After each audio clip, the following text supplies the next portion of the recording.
नमस्कार प्यारे विद्यार्थियों, मैं आपके साथ डॉक्टर कांतराज पूनिया और ये अपना पॉलिटिकल पॉइंट। राजनीति विज्ञान के दोनों पेपर असिस्टेंट प्रोफेसर के कंप्लीट हो गए और फर्स्ट पेपर और सेकंड पेपर जो राजनीति विज्ञान का है उसके बारे में डिस्कस करने की मेरी ख्याल से ज़रूरत नहीं है।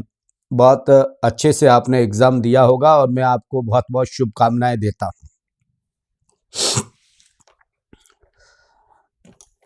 थोड़ा सा जुकाम और सब कुछ सेट है मामला अपने आप में, पर उसको आप नज़रअंदाज करिएगा। खांसी आ रही है, बीच में कुछ हो जाए, छींक आ जाए तो आप मान लीजिए कि कोई बात नहीं, सर्दी का असर है। बच्चों के मैसेज आ रहे थे, सर की जारी कर लीजिए। मैंने कहा मैं बहुत जल्दी करने वाला हूँ। असिस्टेंट प्रोफेसर के एग्ज़ाम की उपस्थिति बहुत कम थी, पहली बात तो ये। दूसरी बात, पेपर बहुत स्टैंडर्ड बनता है और बेशक बनता है। ये पॉलिटिकल साइंस का 2016 से लगातार इस प्रकार के पेपर बनते हैं। इस पेपर में वैसा तो मैं नहीं कहूँगा जैसा पिछली स्कूल लेक्चर का था, मगर पेपर हार्ड था और बहुत समझ बेस्ड था। जिसने बहुत अच्छी तरीके से बात को समझा था उसने कर लिया और जो नहीं समझ पाए वो नहीं कर पाए। ज़्यादा पेपर अटेंड करने की ज़रूरत नहीं थी, क्योंकि इसमें कट ऑफ जो रहनी है वो 50% लाने वाला सेलेक्टेड है। आप समझ रहे हैं, सेलेक्टेड का मतलब वो लास्ट मेरिट में आ जाएगा और यहाँ तक अपेक्षा करते हैं कि विद्यार्थियों ने प्राप्त किए होंगे। कुछ लोग की पता नहीं जारी कितने लोग, क्योंकि मैं कल से थोड़ा सा डिस्टर्बेंस चल रहा था और शादियां वगैरह भी, और उसके बाद में आप देख रहे हैं तबीयत के कारण कुछ हो गया। मैंने ये डिसाइड किया कि पॉलिटिकल साइंस के इस पेपर पर बहुत डेप्थली और अच्छी तरीके से डिस्कस किया जाए, ताकि केवल की जारी करना उद्देश्य नहीं है। वो तो आप एक पेपर पर भी मैं जारी कर दूंगा, वो आप पेपर ले लेना, उससे आप वो पेपर से आप की मिला लेना। जिनको जल्दी जल्दी मिलानी है उनके लिए ठीक है। जो लोग स्कूल लेक्चर की तैयारी कर रहे हैं, सेकेंड ग्रेड एसएसटी की तैयारी कर रहे हैं या आरएएस वगैरह की तैयारी कर रहे हैं, यूपीएससी में पॉलिटिकल साइंस जैसा सब्जेक्ट है उसके, तो उन लोगों को थोड़ा सा इन बातों को समझना पड़ेगा। और मेरा मानना है कि पेपर सॉल्व कराने का उद्देश्य ये होना चाहिए कि सामने वाले को बात समझ में आए कि सवाल बना कहाँ से, इसके पीछे उद्देश्य क्या था बनाने का, और सवाल कहाँ मिस्टेक की उसने, जहाँ हमारे से गलती हो गई।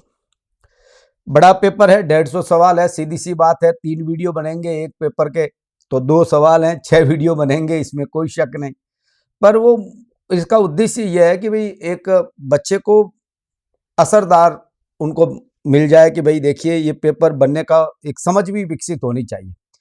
नहीं तो क्या है कि आप ऐसे तो बहुत सारे टेस्ट सीरीज देते हैं, उसमें क्या होता है आपको कहने की जरूरत नहीं है।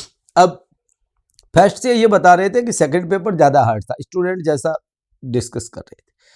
मैंने पहले सेकंड पेपर को ही चुना। मैंने कहा ठीक है, पहले इस पर डिस्कस कर लेते हैं और फिर फर्स्ट पेपर पर भी अपन डिस्कस कर लेंगे एक एक करके। और बड़ा आराम से आप देखिए इनको, जो एग्ज़ाम आगे फर्स्ट ग्रेड का दे रहे हैं उनके लिए मैं बात आपसे कर रहा हूँ, है ना, वो थोड़ा सा इस बातों का ध्यान रखिए। एक सवाल थॉमस डाई का था, बहुत इंपॉर्टेंट सवाल है ये। अमेरिकन राजनीतिक वैज्ञानिक हैं और एक टॉपिक है आपका असिस्टेंट प्रोफेसर में पब्लिक पॉलिसी, उससे ये सवाल आया है। इनकी किताब है अंडरस्टैंडिंग पब्लिक पॉलिसी में नीति प्रक्रिया में अपने विश्लेषण में निम्नलिखित में से कौन से चरण का निर्धारण नहीं किया। इन्होंने विद्यार्थियों 6 चरण माने हैं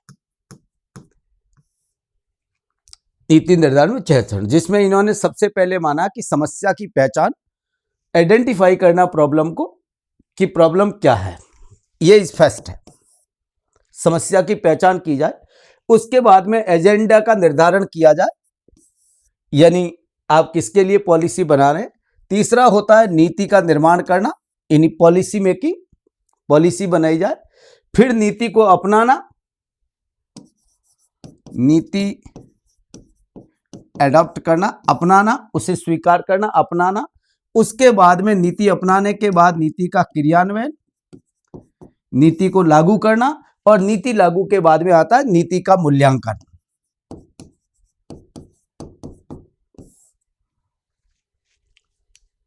तीन है।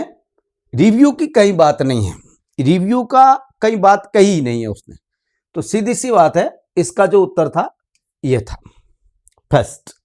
ठीक है, ये उसमें 6 चरणों में, ये चरण नहीं, ये 2-3 हो गए, ये चौथा, ये 5वां, ये छठा। ये इंपॉर्टेंट है, थोड़ा सा आपका इनका नाम ध्यान रखना, ये पब्लिक पॉलिसी में थॉमस डाई के सवाल पूछ लेते हैं जनरली। मैक्स वेबर नौकरशाही के साथ जुड़ा हुआ बहुत महत्वपूर्ण विचारक, और सत्ता में पढ़ाते हैं अपन, और बहुत अच्छी तरीके से सत्ता में मैंने पढ़ाया, और एक स्पेशल वीडियो भी डाला मैंने, आपने देखा असिस्टेंट प्रोफेसर के, तो उसमें मैक्स वेबर का बहुत अलग वीडियो मैंने डाल रखा, उसमें समझाया भी। ये नौकरशाही से रिलेटेड था, प्रशासनिक नौकरशाही जो उसने आइडियल माना। आइडियल का मतलब ये नहीं है कि वो आदर्शवादी है, आप अच्छी तरीके से जानते हैं, ये व्यवहारवादी व्यक्ति है, अर्थात ये मूल्य निरपेक्षता में विश्वास करने वाला व्यक्ति है। वो केवल और केवल जो बात कर रहा है वहाँ आदर्श की बात, वो आदर्श नहीं जो आइडियल आप मानते हैं, ये आवश्यकता से बात है, समाज की एक जरूरत की बात है। अधिकारियों के मध्य पदों का स्पष्ट विभिन्नीकरण होता है, अंतर मौजूद होता है, एकदम सही बात। जो उसकी विशेषता है उसमें ये सबसे इंपॉर्टेंट विशेषता यही मानी जाती है। हायरार्की फिक्स होती है, इसका ये, इसका ये, इसका ये, मध्य में पदों का स्पष्ट अंतर होता है पोस्ट का। दूसरा, प्रत्येक अधिकारी एकमात्र मुख्य पेशा संगठन की सेवा करना है। इट्स ओके, जिस सर्विस में जिस काम में है उसमें वो काम करता है, उसका विशिष्टीकरण होता है, उसी में ही वो रहता है। तो प्रत्येक अधिकारी का एकमात्र मुख्य पेशा जो है, ये पेशा है जो संगठन में सेवा करना है। दोनों ही सही है, अर्थात 1 और 2 दोनों सही थे इसमें। एकदम स्पेशली आप इसको, ये कोई मेरे कहने से नहीं है, नौकरशाही जिसने भी पढ़ा है उसने पढ़ा है, और ऐसे आप पढ़ना चाहे तो मैक्स वेबर का जो वीडियो है उसमें 54 मिनट पे आप देखेंगे, कट 1 घंटे से ऊपर का वीडियो है, जिसमें 54 मिनट पे देखेंगे तो मैंने इस पर दोनों पर बहुत अच्छे से डिस्कस किया है टॉपिक पर, है ना। तो मैं इस पर ज़्यादा नहीं डिस्कस करूंगा, मैंने कहाँ कहाँ किया, ये बातें आप सब स्टूडेंट हैं जानते हैं, और नहीं तो आप देख लीजिए, पॉलिटिकल पॉइंट पर जाकर देखोगे तो आपको अपना मिल जाएगा कि वहाँ क्या डिस्कस किया हुआ है, कैसे पढ़ाया हुआ है, और मेरी पढ़ाने की शैली क्या है, तरीका क्या है, आप अच्छी से समझ सकते हैं, कोई प्रॉब्लम नहीं। ये सवाल मैंने नहीं पढ़ाया क्योंकि सोशल मूवमेंट से रिलेटेड ये बहुत इंपॉर्टेंट, औपनिवेशिक विरोध से रिलेटेड था, और दुनिया के आंदोलन में महत्वपूर्ण आंदोलनों में ये आंदोलन है, जिसमें एक आंदोलन है विद्यार्थियों, आप देख रहे हैं फिलीपीन विद्रोह। फिलीपीन जो है ये वास्तव में जहाँ की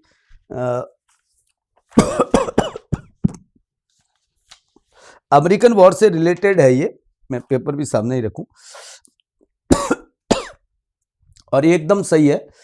माऊ माऊ विद्रोह जो है ये केनिया का है, 1952 से लगाकर 1960 तक ये चला था। सेलेम्बो नेता का नाम है, ये आपको ध्यान है, मलावी के नेता ये मलावी का है, और 1915 ठीक है। आयरिश विद्रोह 1798, इट्स ओके। इसमें पूछ रहा है, सुमेलित नहीं है ये विद्रोह। माऊ माऊ विद्रोह जो है वो केनिया का है, पर इसमें खास बात यह है कि ये 1952 से 60 के बीच में चला था, जबकि इसने ये टाइम बताया। अल्प विकास जो है उसके सिद्धांत से संबंधित निम्नलिखित कथनों पर विचार करना है। बहुत इंपॉर्टेंट ये सवाल है। अल्प विकास को हम बहुत अच्छे से पढ़ाने की कोशिश भी करते हैं और पढ़ाते भी हैं, पर इसमें जो थिंकर लिखे हैं इन्होंने एकदम नए थिंकर डाले। एक है सेल्सो फर्टेडो, जो मार्क्सवादी, ये सभी फर्टेडो, रोडने, ये जोफ्रे, ये सब जो है ना ये मार्क्सवादी हैं। अल्प विकास की थ्योरी ही आपको अच्छी तरीके से पता है, मार्क्सवाद के साथ जुड़ी हुई थ्योरी है। ये जो फर्टेडो है ये ब्राजील के हैं, संरचनावादी मार्क्सवादी विचारक हैं, और बुजुर्वा नव मार्क्सवादी सिद्धांत की ये आलोचना करते हैं। खास तौर से बुजुर्वा आंदोलन जो है या बुजुर्वा जो नवशास्त्रीय व्यवस्था है उसका ये पूंजीवाद वगैरह की जबरदस्त आलोचना करते हैं, संरचनात्मक विकास मॉडल को देते हैं, और इन्होंने यही लिखा है कि नवशास्त्रीय सिद्धांत की आलोचना की कि आपने ये समझ लिया है कि ये मार्क्सवादी है तो आप आगे आराम से कर सकते हैं, कोई प्रॉब्लम नहीं है। ये मानते हैं बहुत अच्छे से। मैं आपको बता दूं, फेटेडो जैसे लोग ये मानते हैं कि अल्प विकास जो है वो एक ऐतिहासिक प्रक्रिया है, और ये लोग जो हैं, अल्प विकास का मतलब जो परिधि देश है, पेरिफेरी कंट्रीज है, जो सैटेलाइट स्टेट जिसको आप कहते हैं पॉलिटिकल साइंस में, वे स्टेट वो हैं जो बेड़ियों में बंधे हुए हैं और ऐतिहासिक ढांचे में वे ऐसे बंधे हुए हैं कि उन्हें गरीब बनाया गया। वो गरीब नहीं, उसे गरीब बनाया गया है, और जिसके कारण उनकी बाहरी निर्भरता बढ़ गई। औद्योगिकरण के बिना संरचनात्मक सुधार आप नहीं कर ही नहीं सकते, पहले आपको औद्योगिकरण करना पड़ेगा।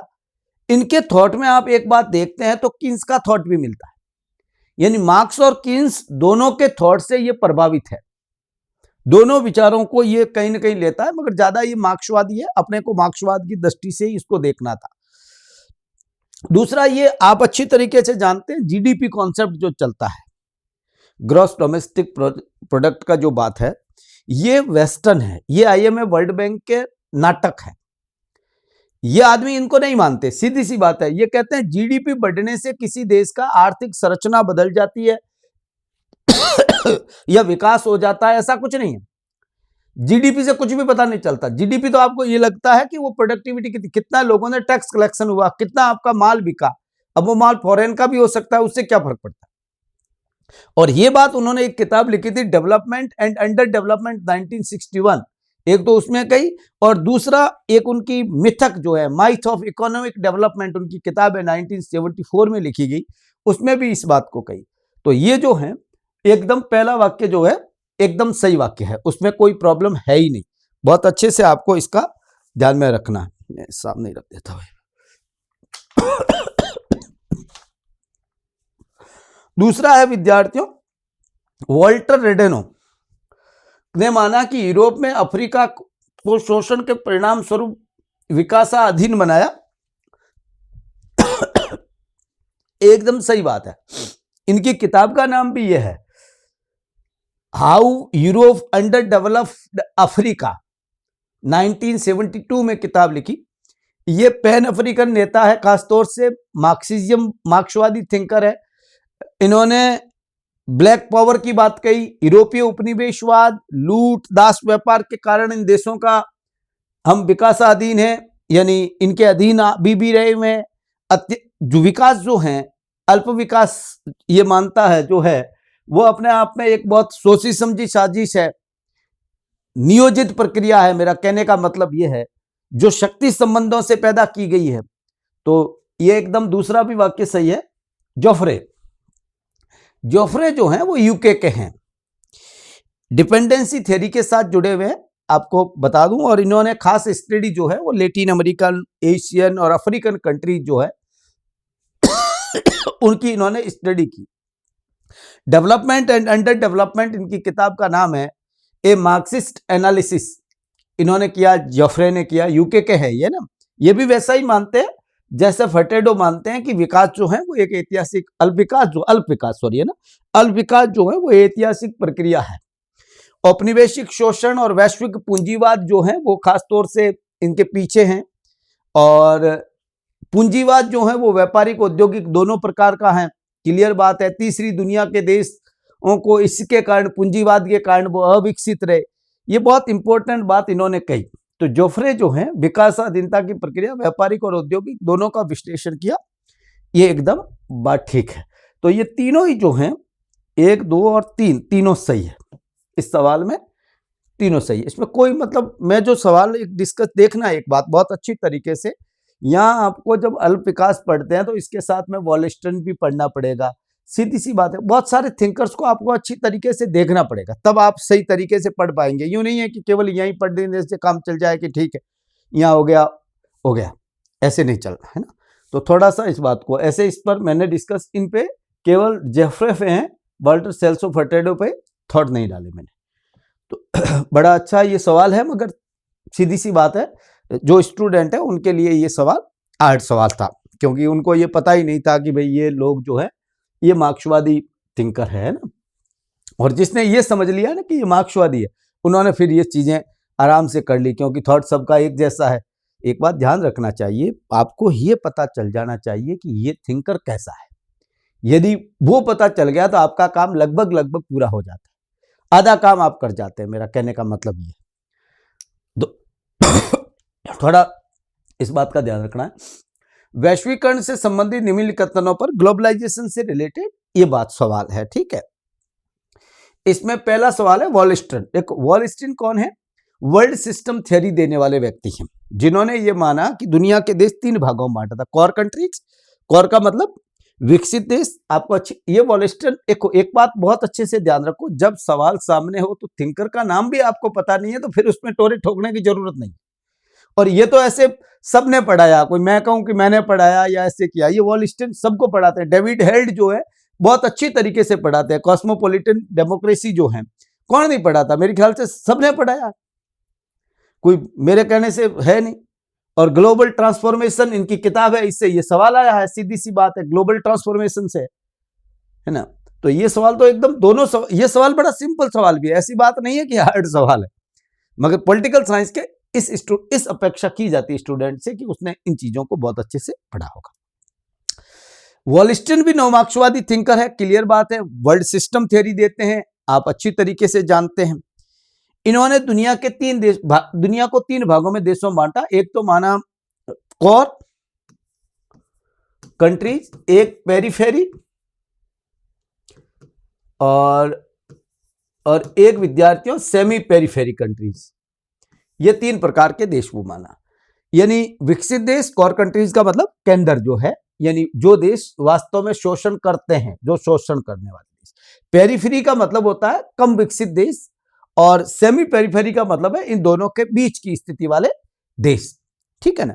ये मानते हैं कि ऐसा क्यों है पेरिफेरी में, इसका मूल कारण क्या है, मूल उद्देश्य। देखो इसने क्लियर लिखा है, प्रमुख संचालक। प्रमुख संचालक का मतलब है प्राइम मूवर क्या है। प्राइम मूवर यह मानता है कि विश्व में जो पूंजीवादी प्रणाली है, कैपिटलिज्म जो है, क्लियर ध्यान रखिएगा, इसने क्या लिखा? तकनीकी व्यवस्था को माना। It's wrong. तकनीकी व्यवस्था को उन्होंने नहीं माना, उन्होंने किसको माना? पूंजीवाद को माना। विश्व पूंजीवादी प्रणाली, मुख्य संचालक जो हैं वो विश्व पूंजीवादी प्रणाली है, यह आपको ध्यान रखना था।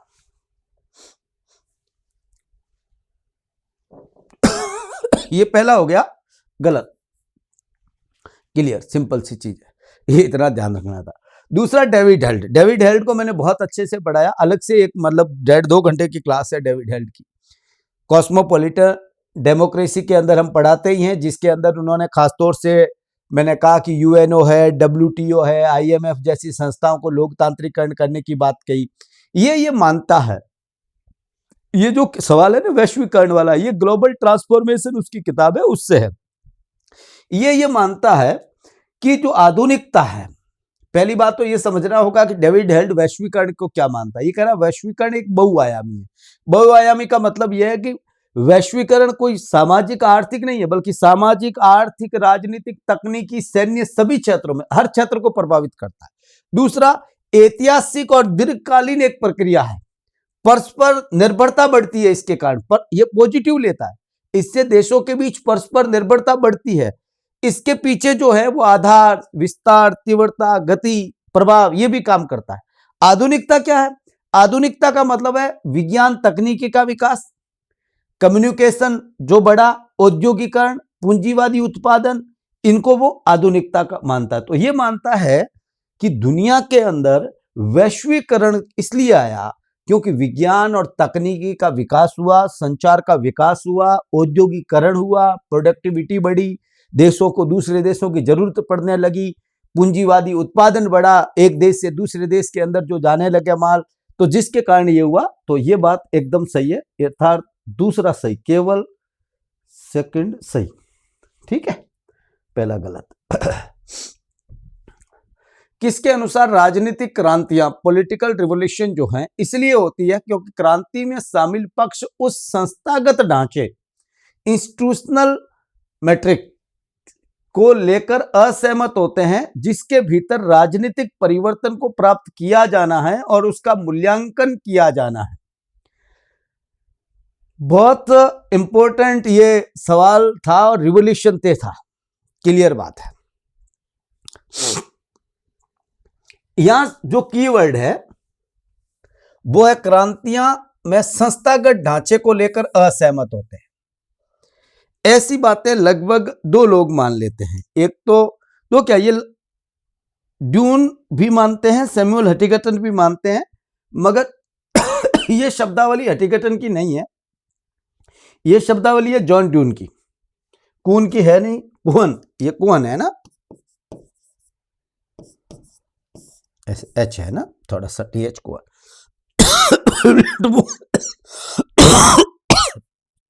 सॉरी है ना, मैंने आपको पहले माफी मांग ली इस मामले पर कि आपको इस बात का ख्याल रखना है, कम से कम इतना तो रखना ही है कि ये आदमी, तबीयत मेरी इतनी रियली इतनी खराब है कि मैं खुद ये क्लास नहीं लेना चाहता था। 2-3 दिन से क्लास भी नहीं डाल पा रहा हूँ, मगर कई बार ये होता है कि आप टाइम पे की नहीं बनाओ तो स्टूडेंट को लगता है सर हाँ सुनिए मेरी बात। जॉन ड्यून कौन है?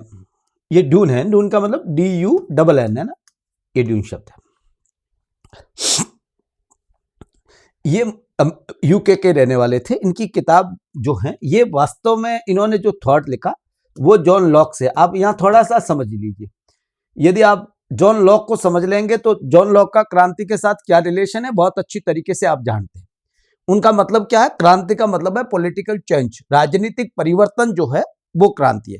और इन्होंने विद्यार्थियों एक किताब भी लिखी, political thought on John Locke, जिसके अंदर उन्होंने यूके के, फ्रांस की और यूएस की क्रांतियों का, यूके मतलब इंग्लैंड की क्रांति है ना, यूके की क्रांति गलत बोल रहा हूं मैं, इंग्लैंड की क्रांति थी। तो इंग्लैंड की क्रांति, यूके अलग है इंग्लैंड अलग है, आप समझ सकते हैं, कुछ चीजों को टेक्निकल टर्म्स यूज लेना जरूरी हो जाता, इसलिए मैं कहता हूं। तो उसकी उन्होंने स्टडी की और उन्होंने माना कि राजनीतिक विचारों और संरचना में परिवर्तन की प्रक्रिया जो है, जिसके कारण आपसी संघर्ष होता है और संघर्ष का कारण क्रांति है।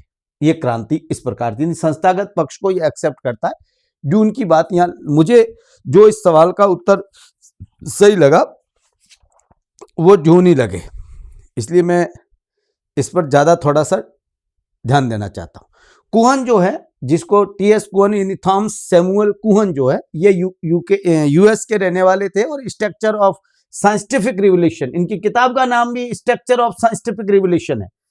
तो इनकी बात भी वैसी है, सच देखें तो ये मतलब ज्यादा इस सवाल का उत्तर ये भी मतलब ये तीनों एक जैसे मिलते हैं। ये सवाल ऐसा है कि मिलता हुआ सवाल है, मगर इनका ज्यादा जोर जो है वो पैराडिज्म शिफ्ट पर है। यानी ये मानते हैं कि जो प्रेजेंट टाइम की जो न्यू साइंस है, न्यू ये क्यों नहीं ये कहते हैं, इसके पीछे जो नॉर्मल साइंस थी, साइंटिफिक रिवोल्यूशन में, वैज्ञानिक क्रांति में सबसे नॉर्मल साइंस, फिर क्राइसिस के बाद पैराडिज्म शिफ्ट और शिफ्ट के बाद में न्यू साइंस, इस प्रकार से ये समझाने की कोशिश करते हैं। विल्बर्ट मूर की मैंने आपसे बात, जब सेक्युलरिज्म पढ़ा रहा था तब मैंने आपसे बात बहुत अच्छे से की थी। समाजशास्त्री है, कार्यात्मक समाजशास्त्र से लेना देना है तो इसका तो कोई मतलब नहीं है। और सैमुअल हटिंगटन जो हैं वो हमने पढ़ा था, पॉलिटिकल डेवलपमेंट पढ़ा था, या पॉलिटिकल डेवलपमेंट पॉलिटिकल डीके की बात की, तब मैंने आपको बहुत अच्छे से समझाया था। और क्लैश ऑफ सिविलाइजेशन जो किताब है, इसमें इन्होंने ये बात कही भी, मगर ये बात जो है इसका उत्तर मेरे ख्याल से जॉन ड्यून होना चाहिए। मेरा ये मानना है कि ज्यादा इंस्टीट्यूशनल जो मैट्रिक ये शब्द हैं ये यही यूज करते हैं, तो ज्यादा उत्तर ये सही है ना, दोनों में से हो सकता है उनको, मगर मैं जो मानता हूं उस बात को मैं आपको बता रहा हूं, तो जॉन ड्यून सही है इसमें।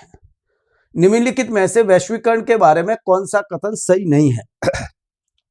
वैश्वीकरण संरक्षणवाद के विपरीत सार्वभौमिक संरक्षण, क्लियर बात है। देखो वैश्वीकरण का कॉन्सेप्ट हो चुका है, ग्लोबलाइजेशन मैं पढ़ा चुका हूं, इसमें IMF, वर्ल्ड बैंक वगैरह, ब्रेटन वुड्स सिस्टम बहुत अच्छी तरीके से, और नोट्स मेरे टेलीग्राम चैनल का लिंक दे रखा, उसमें पढ़े हुए हैं, देख लीजिए। एक एक नोट से कितने आप डिसाइड करिए। मैं यहाँ मेरी बातें करूंगा तो आपको अच्छा भी नहीं लगेगा और किसी को ही नहीं लगेगा। स्टूडेंट को इसलिए नहीं लगता कि सर आओ तो हम देख लेंगे, और मेरी ख्याल से खुद देख के डिसाइड करना चाहिए।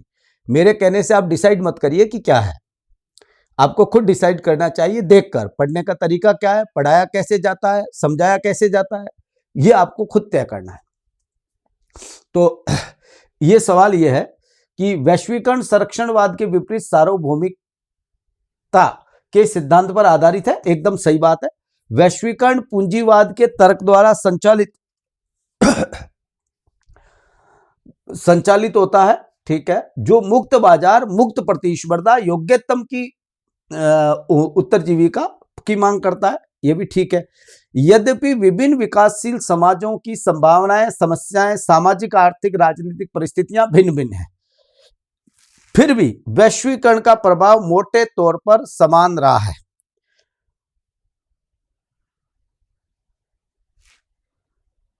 ठीक है। अधिकांश विकासशील समाजों में विश्व बैंक और अंतर्राष्ट्रीय मुद्रा कोष द्वारा प्रायोजित संरचनात्मक समायोजन पैकेज के अनुरूप आर्थिक नीतियां नहीं अपनाई। स्वतः इसका उत्तर।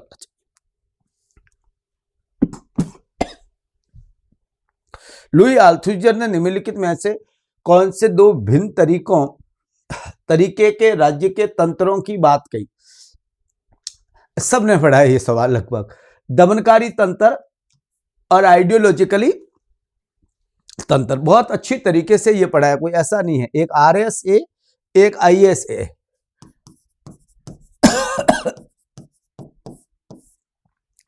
हर कोई पढ़ाता है, ये कोई ऐसी बात नहीं है, पढ़ाना चाहिए। दमनकारी तंत्र का मतलब राज्य में पुलिस से हैं, सेना से हैं, अदालत से हैं, जेल से हैं, जहां बल प्रयोग मूलक है जो। और जो विचारधारात्मक तंत्र का मतलब है शिक्षा है, मीडिया है, धर्म है, परिवार है, जो ये है, संस्कृति है वगैरह है, इसमें है। इनकी किताब एक बहुत इंपॉर्टेंट किताब है लुई अल्थुइजर की, आइडियोलॉजी एंड आइडियोलॉजिकल स्टेट। उनके अंदर ये बात उन्होंने बहुत अच्छी तरीके से दोनों की बात कही, दो भिन्न तरीके बताए, दो ही हैं उसमें, खास बात यह है। और बड़ा इंपॉर्टेंट सवाल था ये, और मेरे ख्याल से जिन स्टूडेंट 1 और 2 कहीं है, 1 और 2 केवल यही सही है। लोकतांत्रिक तंत्र और सांस्कृतिक तंत्र की उन्होंने कई बात नहीं कही। लुई अल्थुइजर बहुत अच्छे से सबने पढ़ाया, ऐसी बात नहीं है। और लुई अल्थुइजर को पढ़ाया भी जाता है, हम नवमार्क्सवादी थिंकर में बढ़िया तरीके से पढ़ाते। निम्नलिखित विचारकों में से किसने उद्योगों उत्तर समाज, मेरे ख्याल से ये मैं कहूं कि ये पढ़ा हुआ मेरे हैं ऐसा है तो कोई बड़ी बात नहीं है, सब ने। डैनियल बेल कौन नहीं पढ़ा? पोस्ट इंडस्ट्रियल सोसाइटी, इसकी किताब का नाम ही है the coming of post industrial society 1973, जिन्होंने ये कहा कि इंडस्ट्रियल जो सोसाइटी थी, पहले एग्रीकल्चर सोसाइटी थी, फिर इंडस्ट्रियल सोसाइटी थी जब प्रोडक्टिविटी थी, और पोस्ट इंडस्ट्रियल सोसाइटी में इंपॉर्टेंट है वो सर्विस है, नॉलेज है, इंफॉर्मेशन है, ये जो है बहुत इंपॉर्टेंट डैनियल बेल का है। बहुत अच्छी तरीके से मैंने ये बातें पढ़ाई है। उत्तर आधुनिकतावाद में देख लीजिए, वहां भी पढ़ाया मैंने डैनियल, जब एंड ऑफ आइडियोलॉजी की बात अपन करते हैं उस समय मैंने बहुत अच्छी तरीके से ये बातें कहने की कोशिश की और समझा देगी भी कि आपको बहुत अच्छे से समझना। मगर देखो एक बात मैं आपसे कहना चाह रहा हूं, ये बाकी थिंकर का भी थोड़ा थोड़ा ध्यान होना चाहिए। नहीं ध्यान रखोगे तो फिर पेपर का मतलब नहीं है। ये उत्तर तो ये हो गया, यहां तक ठीक है, जिसको की देखनी वो तो यहां तक ठीक है। लेरी डायमंड जो है ये कौन है? ये अमेरिकन है। डेमोक्रेसी असेसमेंट पर इन्होंने बहुत अच्छा काम किया, और बढ़िया बात यह है कि इन्होंने ये कहा कि डेमोक्रेसी जो है वास्तव में बैकस्लाइडिंग, कमजोर हो रहा है, प्रेजेंट टाइम में कमजोर हो रहा है। इनकी स्टडी असेसमेंट, डेमोक्रेसी असेसमेंट इसकी स्टडी है, जिसमें इन्होंने कहा लोकतंत्र कमजोर क्यों हो रहा है, बैकस्लाइडिंग, डेमोक्रेसी बैकस्लाइडिंग, इसका ही शब्दावली है, जिसमें इन्होंने कहा इसका कारण है राजनीतिक भ्रष्टाचार, चुनावों के अंदर होने वाला धोखा, मीडिया, आज आपको पता है जिसको आप बहुत अच्छी तरीके से बात करते हैं। इसलिए ये कहते हैं कि सिविल सोसाइटी जो है इसको आपको मजबूत करना पड़ेगा। ये सिविल सोसाइटी के टॉपिक में लेरी डायमंड के सवाल पूछे जाते हैं, इसलिए लेरी डायमंड को बहुत अच्छे से आपको ध्यान रखोगे तब काम हो जाएगा। जैन वेलिगर जो है वो तो पत्रकार हैं केवल और केवल, उसमें ज्यादा जरूरत नहीं है, पब्लिक डिस्कोर्सेज पर इनका काम है। और सिगमंड न्यूमैन को अपन पढ़ते ही पढ़ते हैं, ड्यून की तरह है ये, ऐसे समझे आप तो जैसे ये थॉट है उससे मिलता जुलता ही इनका थॉट है। कोई जान देने की जरूरत नहीं। इसका डैनियल वेब, ये सिंपल सवाल था, है ना, इसमें मेरे ख्याल से किसी ने ये सवाल गलत किया भी नहीं होगा और करना भी नहीं चाहिए जो असिस्टेंट प्रोफेसर की तैयारी करे। सैमुअल हटिंगटन की प्रत्येक राजनीतिक व्यवस्था में 5 घटक बताए, निम्नलिखित में से कौन सा इसमें शामिल नहीं है। हटिंगटन का देखिए सवाल हर बार पूछते हैं और इस बार भी इन्होंने बहुत अच्छा सवाल फिर डाल दिया हटिंगटन का, और हमारे को इस सवाल का ध्यान भी रखना है। संरचना को ये मानते हैं, संतुलन को ये मानते हैं, नेतृत्व को नहीं, इसमें शब्द है इक्विलिब्रियम नहीं है, ये नहीं मानते, नेतृत्व को मानते हैं और संस्कृति को मानते हैं, उत्तर संतुलन होगा।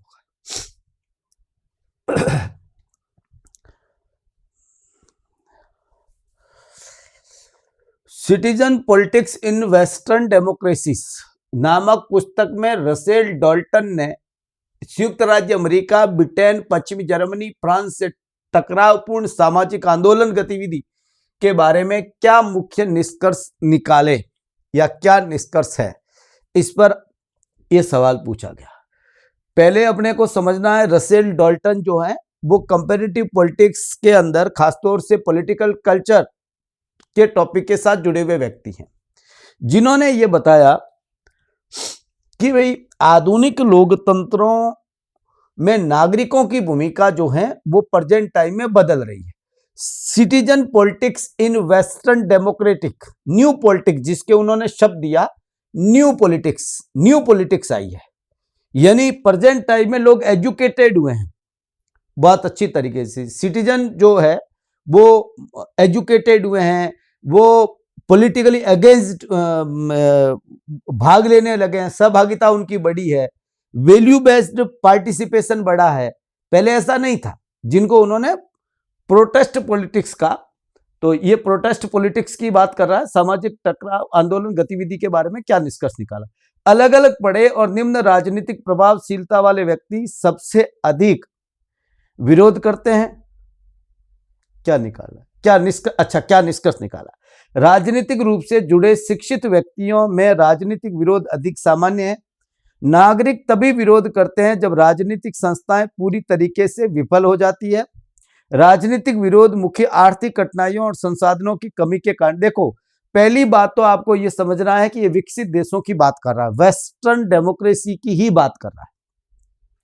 तो अपने को ये तो बात है ही नहीं बात। यहां ये अधिक सामान्य, राजनीतिक रूप से जुड़े शिक्षित व्यक्तियों में राजनीतिक विरोध अधिक सामान्य है।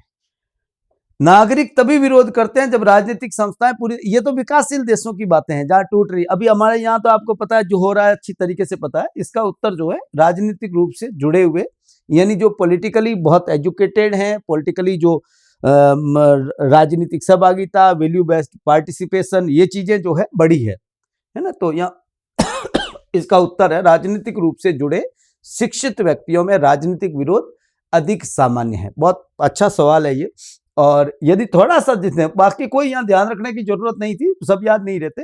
वेस्टर्न डेमोक्रेसी के अंदर, यानी विकसित देशों के अंदर डेमोक्रेसी कैसे काम कर रही है, न्यू पॉलिटिक्स, जिसको उन्होंने न्यू पॉलिटिक्स कहा, वो न्यू पॉलिटिक्स क्या है, इस पर आपको बात करनी थी। थोड़ा मैं लेता हूं, है ना। ये सवाल मैं एक केवल ये आदिवासी शांति समझौता मैंने नहीं लिखा है, बाकी कार्बी, बोडो, उल्फा, ये आपको बता दूं पूर्वोत्तर स्टेट की जो क्लासें हुई है उसमें बहुत अच्छी तरीके से मैंने समझाया है, कोई प्रॉब्लम है नहीं। बोडो शांति समझौते में 3 समझौते बताए मैंने। 1993 के अंदर समझौता हुआ जिसके अंदर बोडो ऑटोनॉमस काउंसिल बनाई गई थी। फिर आपको जानकारी हो तो मैंने कहा 2002 के अंदर जो समझौता हुआ जिसमें BTC बनी थी, बोडो टेरिटोरियल काउंसिल बनी थी, और 2020 के अंदर समझौता हुआ उसमें BTR बनी थी। इट्स क्लियर, एकदम सही सवाल। और ये जो समझौता हुआ था आपको अच्छी तरीके से पता है, government of India, government Assam और जो बोडो स्टूडेंट यूनियन है उनके बीच में ये समझौता हुआ था। बोडोलैंड असम का अलग राज्य की मांग कर रहे हैं, क्षेत्र आपको पता 5-6 जिलों में, वो बात है। कार्बी शांति समझौता जो है ये 2021 के अंदर हुआ, इट्स क्लियर, ये भी एकदम सही बात है। कार्बी और आंगलोंग ये क्षेत्र है असम का, जनजातियां हैं, ट्राइब्स है। असम को मैंने बहुत अच्छी तरीके से समझाया, देख लीजिए, बहुत बढ़िया तरीके से एक एक बात को, बहुत जिसमें मैंने कहा था government of India, government of Assam और कार्बी 6 संगठन जो हैं उन्होंने स्थायी रूप से शांति और विकास के लिए और राजनीतिक समाधान की बात को मान लिया है। 2021 के अंदर इंपॉर्टेंट ये एग्रीमेंट था। उल्फा शांति समझौता 2023 में हुआ। अब उन्होंने कहा हम हिंसा नहीं करेंगे। Government of India and government of Assam के बीच का ये अकॉर्ड है, बहुत इंपॉर्टेंट अकॉर्ड है 2023 का। आदिवासी पीस अकॉर्ड जो है ये अकॉर्ड हुआ है सितंबर 2022 में और इन्होंने लिखा 2019, तो गलत कौन सा है ये हो गया। आदिवासी जो शांति समझौता है इसमें आदिवासी 8 संगठन जो हिंसक उग्रवादी समूह है उन्होंने स्थायी रूप से हथियार छोड़कर लोकतांत्रिक व्यवस्था में लौटने का वादा किया है, जिसमें गवर्नमेंट ऑफ इंडिया और गवर्नमेंट ऑफ असम के साथ वो आदिवासी उग्रवादी संगठन भी शामिल है। तो बहुत अच्छे से ये ध्यान रखना है। ये आपको ये बोडो, कार्बी, उल्फा ये आपसे पूछेंगे, उल्फा ये पूछना ही पूछना, आगे भी पूछेंगे, है ना, तो इनका थोड़ा सा अच्छे से स्टडी कर लीजिए। त्रिभाषा सूत्र के संबंध में निम्नलिखित कथनों पर विचार करिए। रिजोल्यूशन आया 1968 में, जिसमें त्रिभाषा सूत्र के अनुसार हिंदी भाषी क्षेत्रों में हिंदी, अंग्रेजी एवं आधुनिक भारतीय भाषा पढ़नी होगी, और जबकि गैर हिंदी भाषाओं के अंदर क्षेत्रीय भाषा हिंदी, अंग्रेजी पढ़नी होगी। एकदम ठीक है, इसमें कोई मतलब इब्बट है ही नहीं। राष्ट्रीय नीति में उन्होंने कहा कि बच्चे क्षेत्र और राज्य तय करेंगे, खुद बच्चे स्वयं छात्र, बहुत ये तीनों दोनों ही सही है, एकदम बड़ा अच्छा सवाल है ये। हाँ, इसमें मैं आपको बता दूं रिजोल्यूशन का डिस्कस हमने जरूर क्लासेस के अंदर किया, मगर नोट्स में मैंने नहीं लिखा, भाषा पढ़ा रखी है मैंने, आधा अधूरा एक की बात मैंने कही, जिसमें रिजोल्यूशन 1968 के अंदर हिंदी भाषी राज्यों के लिए यह किया गया कि मातृभाषा सूत्र में एक होगी हिंदी, एक अंग्रेजी और एक आधुनिक भारतीय भाषा, और गैर हिंदी भाषी क्षेत्रों के अंदर एक होगी क्षेत्रीय भाषा जो वहां की तमिल में तमिल, तेलुगु जो है, और हिंदी और अंग्रेजी साथ रहेगी। न्यू एजुकेशन जो नेशनल एजुकेशन पॉलिसी आई है अभी 2020 के अंदर, उसमें राज्य, क्षेत्र और विद्यार्थी ये तय करेंगे। त्रिभाषा सूत्र रखा है मगर राज्य, क्षेत्र और विद्यार्थी इस पर ज्यादा ध्यान दिया है ना, तो ये दोनों सही। पृथकतावादी कामतापुर आंदोलन का संबंध भारत के किन राज्यों से? बड़ा जबरदस्त चर्चा में है ये आंदोलन, इसलिए है कि हाल ही में असम के एक कोई संगीतकार हैं, गीतकार हैं, उन्होंने इस पर मुद्दे को बहुत हाई बना दिया। उन्होंने कहा कि ये कामतापुर जो स्टेट है वो नहीं बनना चाहिए। कामतापुर पश्चिम बंगाल का ऊपर के जो 6 डिस्ट्रिक्ट कुछ है और असम के कुछ क्षेत्र मिलाकर एक अलग स्टेट की मांग कर रहे हैं, जो राजभोग वंशी कहते हैं अपने आप को, और उसको लेकर एक वहां पर 1966 में पार्टी भी बन गई है, केपीपी, कामतापुर पॉलिटिकल पार्टी बन गई है, राजनीतिक दल भी वहां बन गया है जो बहुत अच्छी तरीके से वहां काम कर रहा है। ब्रह्मपुत्र के पश्चिम भाग में रहने वाली ये खास तौर से जाति हैं जो अलग राज्य की मांग करती है। इसका विरोध भी जबरदस्त हो रहा है। असम के अंदर बोडो है, रामबा है, असम गण परिषद है, इसका विरोध कर रहे हैं कि ये नहीं बनना चाहिए। और क्षेत्रीयतावाद के टॉपिक में ये बड़ा महत्वपूर्ण आंदोलन है और लंबे समय से चल रहा है, ऐसी बात नहीं है। अब ये स्थिति अब ये पहुंच गई है, लगभग ये मानने लग गए हैं, केपीपी ये मानती है कि साहब हमारा समझौता लास्ट तक पहुंच गया है। दूसरा, असम गण परिषद वगैरह वो बीजेपी के साथ में उधर हैं, तो वो ये मान रहे हैं कि नहीं, ऐसा कुछ भी अभी तक हुआ नहीं है। तो आपसी पॉलिटिकल एक और सामाजिक और राजनीतिक एक प्रकार का आंदोलन है जो अलग राज्य की मांग कर रहा है, जो असम से और बंगाल से, कुछ असम का भाग और कुछ बंगाल का भाग, और असम वाले विरोध कर रहे हैं कि साहब कब तक कितना टुकड़े करोगे, कब शुरू किए आपने? 1946 से शुरू किए हैं, जब पहली बार बांग्लादेश को टुकड़ा दिया, फिर आपने टुकड़े टुकड़े किए, पूर्वोत्तर स्टेट हमसे बने हैं। तो हाँ, ये कम से कम अब बंद कर लीजिए, अब ऐसा मत करिए। उच्चतम न्यायालय ने अप्रैल 2025 में एक निर्णय दिया, तमिलनाडु राज्य बनाम तमिलनाडु राज्यपाल के संदर्भ। बहुत इंपॉर्टेंट निर्णय था और यूट्यूब पे वीडियो पड़ा है, आपको कहीं जाना ही नहीं, नीचे थोड़ा सा चैनल पे जाकर देख लीजिए। बहुत बढ़िया तरीके से मैंने कुछ समय पहले ही इस पर क्या है 16 रेफरेंस के अंदर पूछा गया था राष्ट्रपति के द्वारा ये सवाल।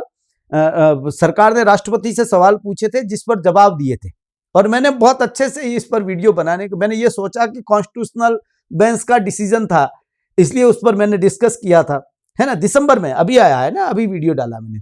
और इससे सीधा सवाल इन्होंने क्या एक सवाल, ये अब निर्णय निष्प्रभावी हो गया है। सच बात ये है, अब ये निर्णय प्रभावी नहीं रहा, इसका मतलब है पेपर पहले बन चुका है। अप्रैल 2025 के अंदर ये पेपर, जब इससे ये पिछले महीने का डिसीजन था इसको निष्प्रभावी करने वाला, अब वैसी बात नहीं है, मगर है 2 जजों की बेंच ने दिया था, जेबी पारदीवाला और महादेवन करके एक जज थे, आर महादेवन, उनका डिसीजन था और बहुत इंपॉर्टेंट ये डिसीजन था। तो इसमें एक बहुत सिंपल मैंने उसमें बात कही, वीडियो में आप देखना, मैंने कहा 3 महीने और 1 महीने की बात है, इसमें एक जगह 2 महीने लिखा हुआ है, ये उत्तर एकदम गलत था और गलत पूछा था, उत्तर आपका सही हो गया। बड़ी सिंपल चीज थी, उसमें मैंने डिस्कस किया है यूट्यूब पे, तो आप बहुत अच्छे से, यदि राज्यपाल मंत्रिपरिषद की सलाह के विपरीत स्वीकृति रोकते हैं तो उन्हें क्योंकि कई लोग क्या होते हैं साहब, हम ऐप पर क्यों जाएं, आप तो अपने ऐप का प्रचार कर रहे हो तो मत जाओ ना, मेरे ऐप पर भी 50 से ज्यादा वीडियो ओपन पड़े हैं, देख सकते हैं। यहाँ पर मैं इसलिए ये कह रहा हूँ, यूट्यूब पे ही पढ़े, आप यूट्यूब पे देख रहे हैं, नीचे जाके देख लीजिए, सच बात है गलत बात है पता चल जाएगा, है ना। तो वहां 3 महीने और 1 महीने की बात थी, यहाँ केवल 2 महीने, ये जो है ना, ये कोई इस डिसीजन में 2 महीने था ही नहीं, बाकी ये सब वाक्य एकदम सही है। ये निष्प्रभावी हो गया, इसलिए निर्णय को इस पर डिस्कस करने की जरूरत नहीं है। 16 बार राष्ट्रपति से परामर्श मांगा गया आज तक, और 16वीं बार जो परामर्श है वो इसके बारे में था, आर्टिकल 200 और 201 से रिलेटेड ये मैटर था, और राष्ट्रपति ने पूछा था सर्वोच्च न्यायालय के इस पर क्या होना चाहिए, उसमें बहुत इंपॉर्टेंट डिसीजन दिया।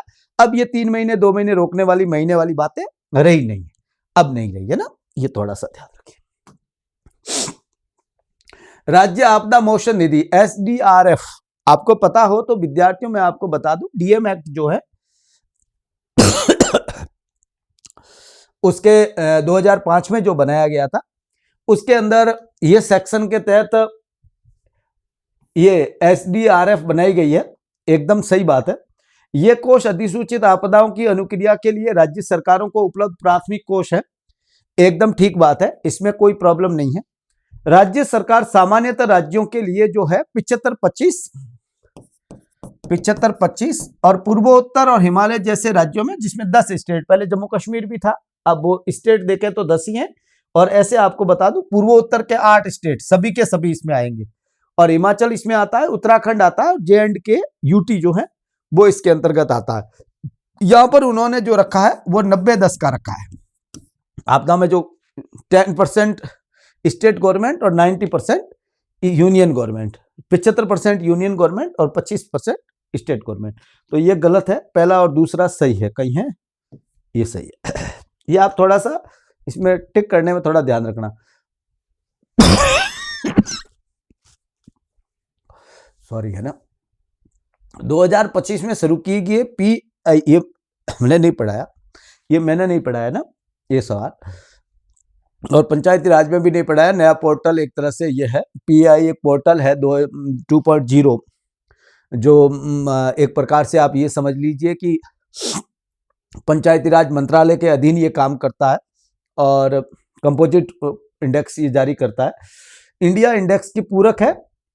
SDG जो है आपको पता है, सस्टेनेबल डेवलपमेंट गोल जो है, जो आपको पता है नीति आयोग जारी करता है, जिसको sustainable development goal India index कहते हैं, वो नीति आयोग के अधीन आता है, का पूरक है, एकदम ठीक है। क्योंकि 1 से 17 जो है SDG 30 जो है, उसमें से 1 से 17 तक इसके ये PI भी जारी करता है, जुड़े हुए हैं दोनों, मेरा कहने का मतलब ये है।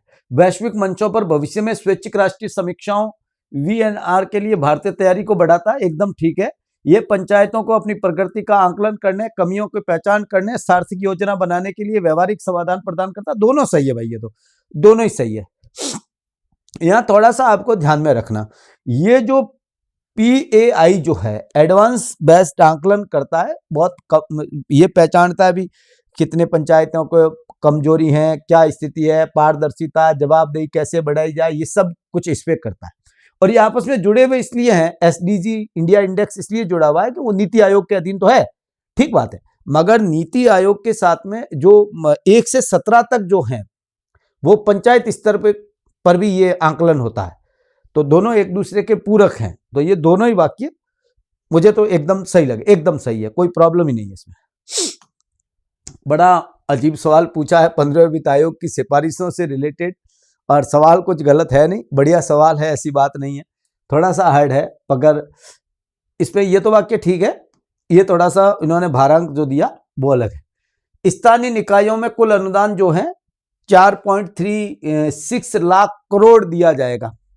आपको बहुत सिंपल बात बता दूं, 15 जो फाइनेंस कमीशन है, इन्होंने 2021-22 से लगाकर 2025-26 की सहस्तुतियां की, 5 साल के लिए होती है। NK सिंह साहब इसके अध्यक्ष थे, और इसके साथ में अजय नारायण झा साहब थे, अशोक लिहड़ी थे, रमेश चंद्र थे, है ना, ये तो मेंबर थे, और एक अनूप सिंह करके जो आंशिक मेंबर भी थे टाइम। सबसे इंपॉर्टेंट इसमें बात यह थी कि जो पूर्व में राज्यों को 42% देने की बात कही थी 14वें फाइनेंस कमीशन ने, इन्होंने कहा स्टेट को 41 मिलना चाहिए। कारण क्या था? कारण यह था कि जम्मू कश्मीर जो है अभी वो राज्य नहीं रहकर यूटी हो गया, राज्यों को 41 ही दे, ये बहुत स्पेशल बात थी। लोकल बॉडीज के लिए इन्होंने कहा था कि 4.36 लाख करोड़ रुपए दिए जाए, जिसमें रूरल जो एरियाज है उनके लिए 2.36 lakh crore and urban areas के लिए 1.21 लाख करोड़ रुपए प्रोवाइड किए जाए। फॉर्मूला ये होना चाहिए, ये फॉर्मूला पूछा उन्होंने कहा फॉर्मूला ये होना चाहिए कि पॉपुलेशन को 90% बेस बनाया जाए और क्षेत्रफल को 10% बेस बनाया जाए। इन्होंने 75-25 लिखा, तो ये गलत हो गया। हाँ, तो ये गलत हो गया। अच्छा, एक सब है इसमें, केवल एक ही सही है ना, सॉरी मैंने गलत बोल दिया, है ना, ये थोड़ा सा ध्यान रखने वाली बात है। 2011 की जनसंख्या के हिसाब से ये बात हुई है, क्लियर।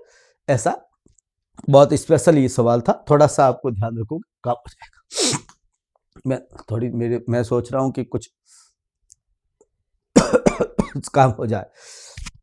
SDRF में ध्यान रखना है आपको, जनरल स्टेट के लिए 75-25 और स्पेशल स्टेट के लिए 90-10 है, ठीक है ना, ये बात बहुत अच्छे से ध्यान रखना। दूसरा, इस फाइनेंस कमीशन में एक बात बहुत अच्छे से आप ध्यान रख सकते हैं, तो ये है जो वित्तीय घाटा है वो आपको 4% से पर लाना है, लिमिट है 4% की डाल दी है, और धीरे धीरे उसको 3% तक लाने का उनको कहा गया है। पावर सेक्टर रिफॉर्म पर जोर दिया गया है, बहुत स्पेशल बात है ये, तो थोड़ा सा ये ध्यान।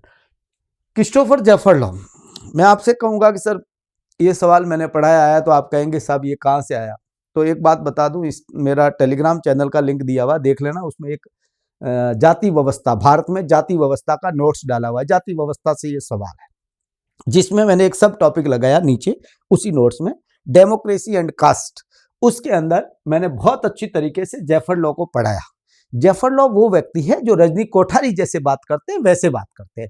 वो कहते हैं कि डेमोक्रेसी से जाति के कारण डेमोक्रेसी कमजोर नहीं हुई बल्कि मजबूत हुई है।